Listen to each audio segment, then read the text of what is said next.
Ladies and gentlemen, how's everyone feeling? I'm David Serero, and I am so delighted to welcome today on the show, on the camera, first time, the lovely LANA SCOLARO. She is one of the best DJ I've ever heard. She's a phenomenal producer. She's a great singer. Like, you listen to her voice, it's the summer all year long.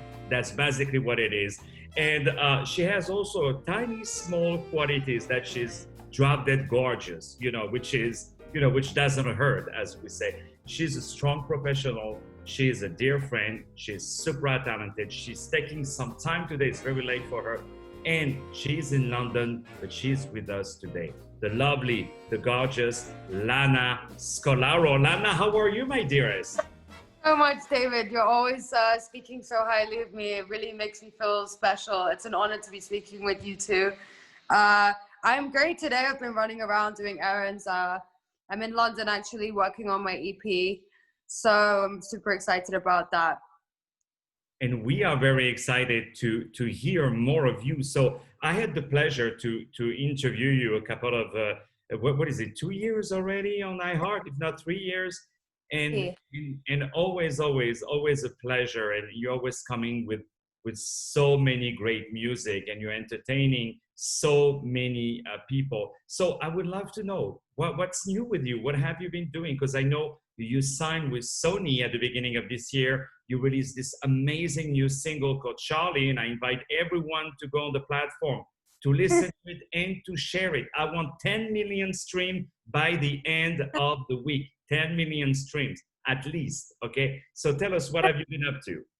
Thank you. That means a lot. Well, Charlie, yeah, I mean, at the beginning, if I'm going to be honest, I was super happy. I signed with Powerhouse, who work with Sony very closely. And I was a bit nervous at the beginning because I was always doing tech house and producing tech house and techno and just singing in my own little world. But I was always into producing. And Charlie was something which wasn't really my genre at the beginning. It was more pop and commercial, as you'd say, like radio style. So I was kind of nervous. I said, this kind of isn't my thing. I thought I was selling my soul. And but at the end of the day, it turned out super well. I mean, it's only been a couple months and I have 200,000 streams over that. So I'm actually quite happy with it, to be honest. And right now I'm working on some trap soul kind of. I've been doing this for a while and I just haven't really engaged with my audience with it because I don't want to confuse them with my DJ work. So it's very exciting. It's it's very slow, dark, very live, ambient, kind of slow music. So I'm really excited about that. And you kind of renew constantly your style and your genre.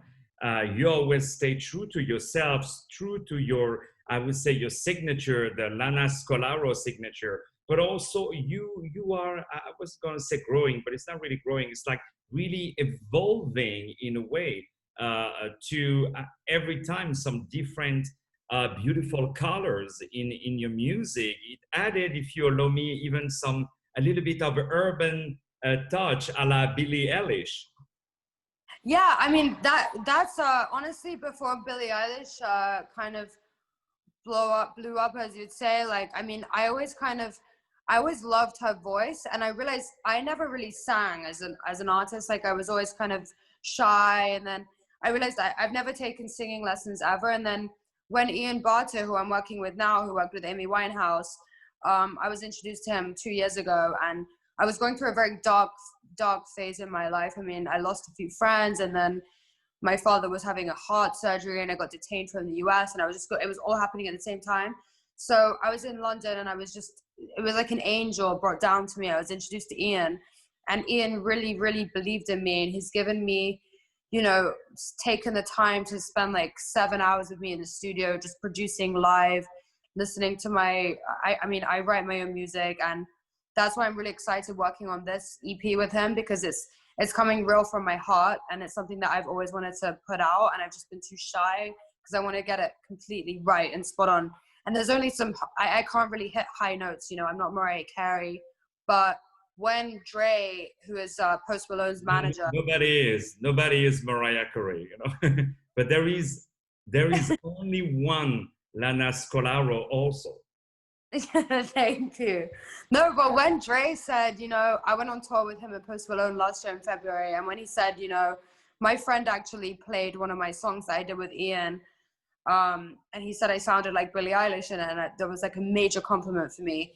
So I just kind of kept going, and then after I got the 200K streams on Charlie, it motivated me more, because I felt like my music wasn't good enough, and I maybe should just stick with DJing. And then obviously when it came to the lockdown and coronavirus, all I was doing was production. So, because that's all I really could do, and I enjoy it. So yeah, I mean, I'm super excited about this. It's something I've been holding in for a while. So I'm really excited to get it out and make sure it's A1.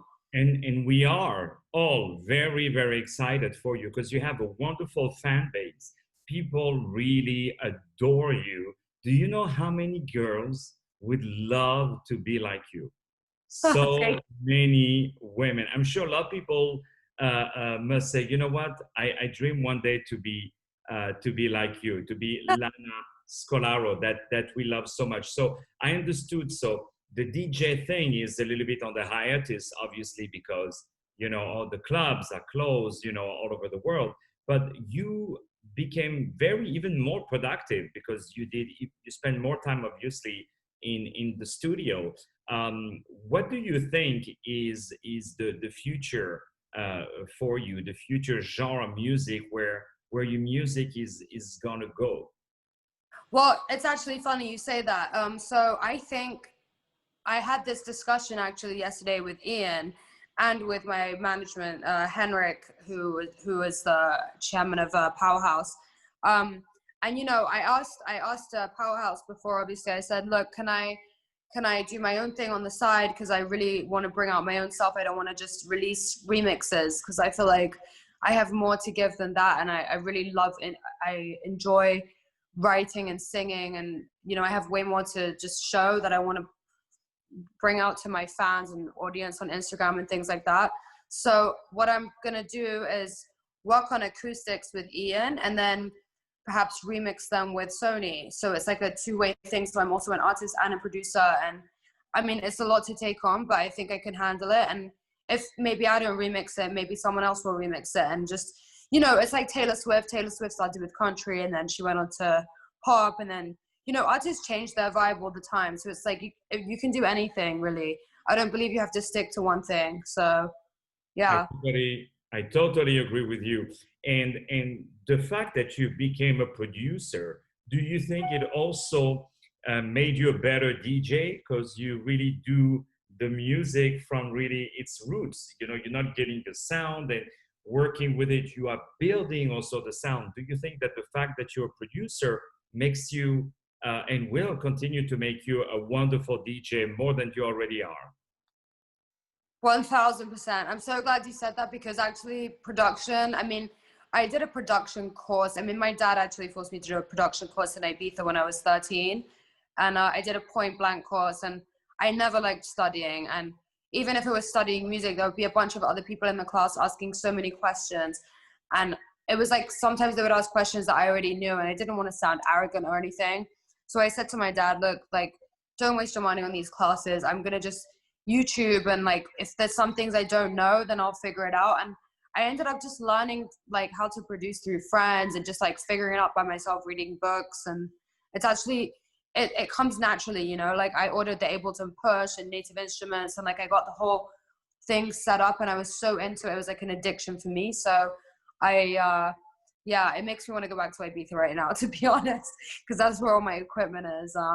And yeah, that's when I went through like my hardest times. I think it was like 2 years ago, and end of August. That's when I still have some unreleased tracks that I produced like in a cave, in a studio I rented out, and it was like literally it was a cave with a bed inside, and I was really going through a dark phase because I lost so many close friends, like due to accidents, and it just really, I didn't want to talk to anyone. I was just in a hole producing, and I still haven't released those tracks either. So yeah, I feel like these 2 years have kind of, especially lockdown, has just kind of, it's really made me focus more. It's actually done me good. I mean, yeah, because I was distracted a lot before that. So I'm happy with the way it's going now. And I'll never forget that someone actually told me, you know, it may take 5-10 years to even get a hit out. And you know what? I'll never give up because I absolutely adore music. And No, but let me tell you something, Lana. It doesn't have to be a hit, you know, to be enjoyed, you know. And a hit is so subjective these days, you know. It's so subjective, you know. You can have a million views on YouTube, and you know, doesn't mean that you make a living with it, you know, all year long. I You are very, very successful. People follow you. I watched you in Mykonos, in many, many places, entertaining audiences in the French Riviera. Next time you go, you better call me. And you know, in Paris, in London, in many, many other places. So you know, this is your hit. If it's a hit for you, it's a hit for everyone, you know, and all your music, including your most recent beautiful masterpiece. I really love it, Charlie. Tell us, by the way, about Charlie. Charlie, is it the name of someone? Is it? Tell us a little bit that story. So Charlie actually, it came around because, you know, the lyrics is, I love to party. It's like, treat me like a queen all night. You know how to do me right. Every day is a party and nothing like Charlie. No, I didn't have an ex-boyfriend or a lover called Charlie, but I don't really want to talk about why it's called Charlie, to No, be honest. because I can call the Russian mob to find every Charlie who's around you to kidnap him so that all the way is available, you know. Tell us about that track, like with how was it born, and how did you write, with who did you collaborate, what was the process? So I collaborated with some big artists in Sweden, and it was actually brought with me with Powerhouse, and we were working together, and it was very difficult in those times because obviously I couldn't go to Sweden, we couldn't work in the studio together, so it was all like through Zoom calls and through this, and it's very hard to do that through music. So you know, I did like the bass line, and we were like working together, sending each other, you know, stems, and it was just a whole thing. And once we got the hook, that was when it really kind of popped off. We were super excited about it because we thought like this hook is super catchy, especially for the younger generation. I mean, like I had a lot of people doing TikTok videos and things like that of the song, and it really just, I didn't think it was gonna really work that way, because I think it was gonna work that well, to be honest, because like I always like putting out things that I like, but then at the end of the day, you have to give your audience excitement too, not just yourself. But you're doing amazing. I really love to be around you and to listen to your music and to listen to your universe, because you do things that are very sophisticated, you know, very modern and very, very trendy. And every time I listen to your music or I watch all the things you're doing, I'm like, you're the woman who is the most up to date with fashion. You know what I mean? With all that beautiful environment. And when I hear your music, I imagine fashion shows. I imagine, are you, you know, also into the fashion world? Upset. And it's funny you asked that, and I really appreciate that you said that. And I was super upset with this year because, I mean, my thing was also to, I mean, I played in a bunch of fashion week after parties, fashion week events. I mean, the only one I really got to do this year was in January, and it was at Boom Boom, and it was like an after party for it was like an after party for the Off-White show or something like that. And I love doing that too, and I'm obsessed with fashion. Like I'm always up to date on the latest trends. I mean, right now I'm not really like No, but that's your power, you know, Lana. That's your power. Is that even dressing like this, you look like $1 million.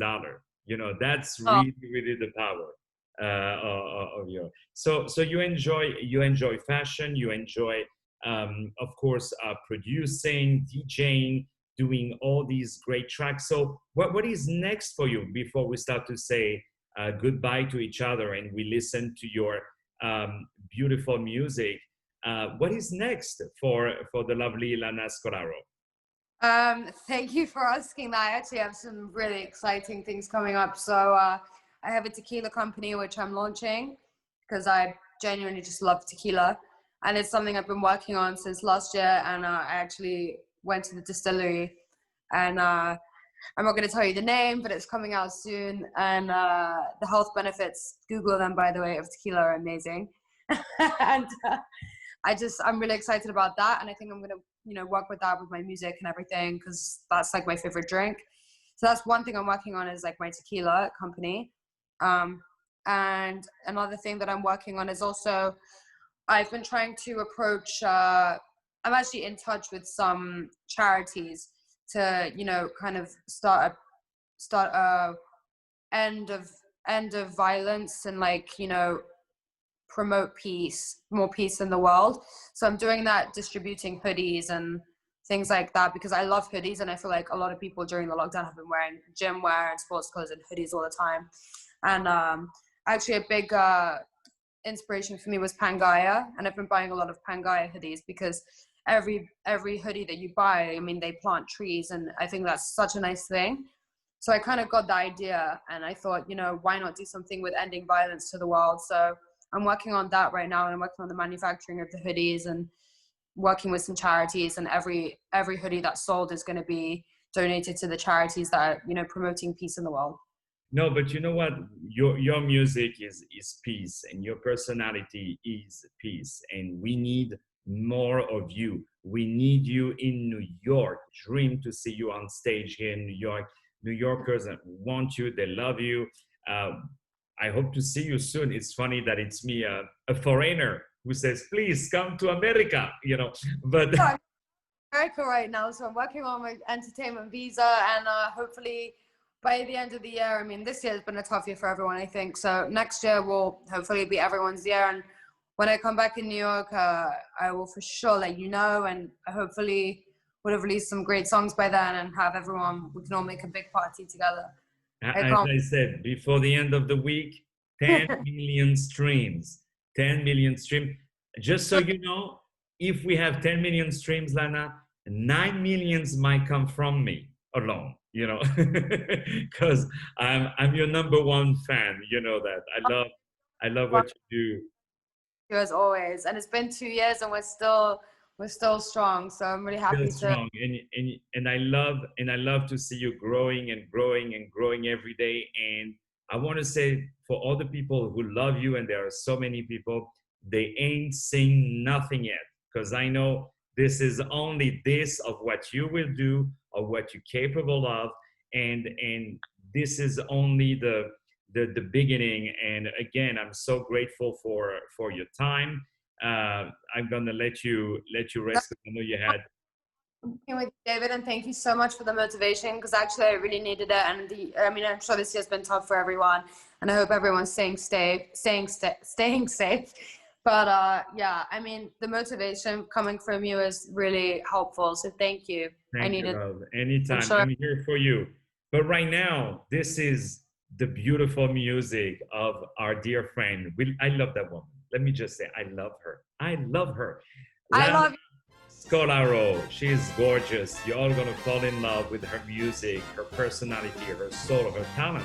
Follow her on all social media, on Instagram. She's all over the place. She's absolutely amazing. But most important, you know what? Just do a little share on Instagram, on Facebook, on social media of her music. It really, really makes a difference. And it makes us feel that we're not alone in this difficult time for all artists. But LANA SCOLARO is here for you, to make you happy. You're gonna be satisfied. Right now, this beautiful new track by our dear friend LANA SCOLARO, Charlie, coming up, and more music right after. Stay tuned. Thank you.